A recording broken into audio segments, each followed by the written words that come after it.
Du passing juga ternyata.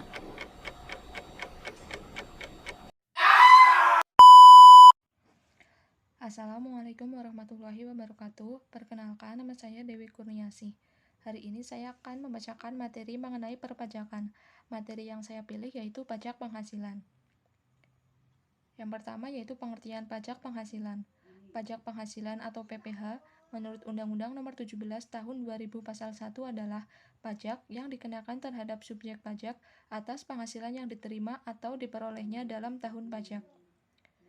Selanjutnya yaitu subjek pajak penghasilan. Subjek pajak penghasilan dibagi menjadi dua.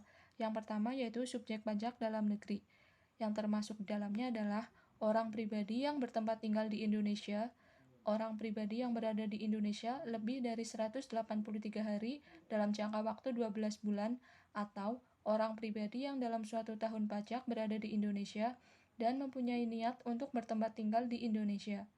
Kewajiban pajak subjektif orang pribadi dimulai pada saat orang pribadi tersebut dilahirkan, berada, atau berniat untuk bertempat tinggal di Indonesia dan berakhir pada saat meninggal dunia atau meninggalkan Indonesia untuk selama-lamanya.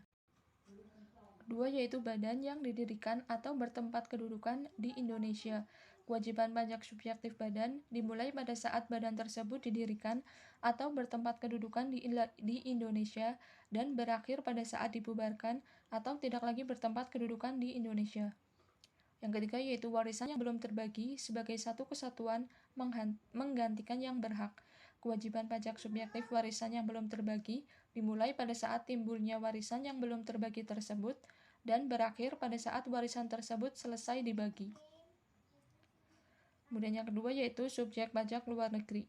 Yang termasuk dalam subjek pajak luar negeri adalah orang pribadi yang tidak bertempat tinggal di Indonesia, orang pribadi yang berada di Indonesia tidak lebih dari 183 hari dalam jangka waktu 12 bulan, dan badan yang tidak didirikan dan tidak bertempat kedudukan di Indonesia, yang menjalankan usaha atau melakukan kegiatan melalui bentuk usaha tetap di Indonesia.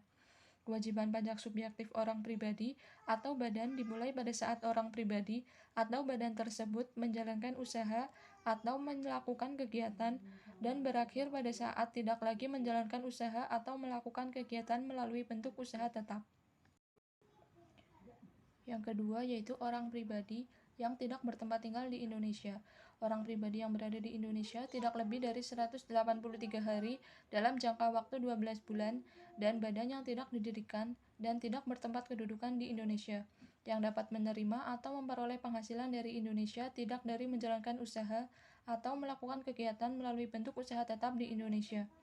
Kewajiban pajak subjektif orang pribadi atau badan dimulai pada saat orang pribadi atau badan tersebut menerima atau memperoleh penghasilan dari Indonesia dan berakhir pada saat tidak lagi menerima atau memperoleh penghasilan tersebut.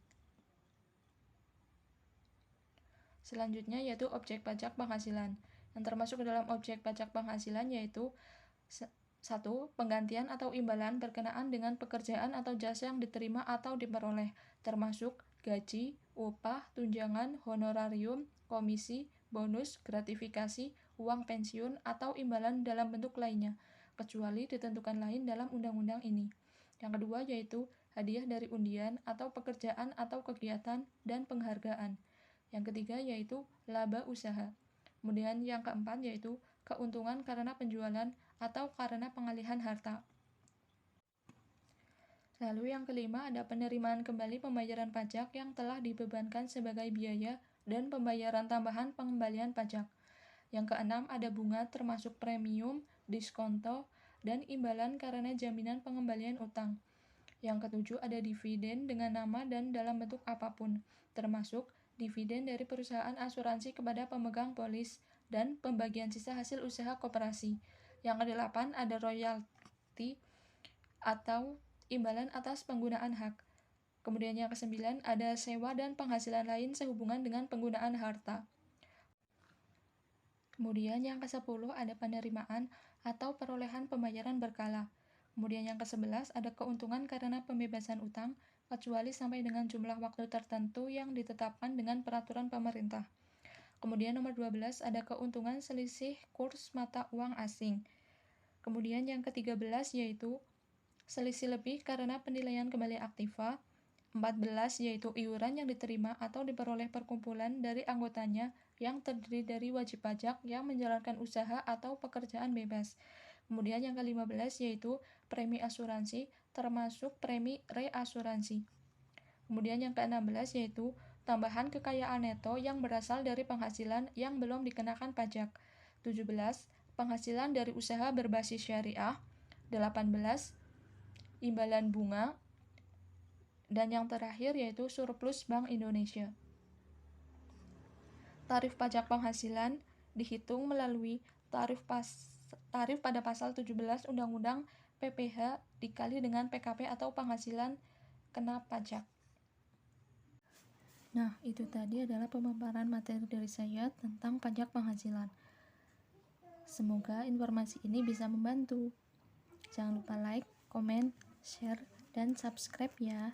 Terima kasih, sampai jumpa di lain kesempatan.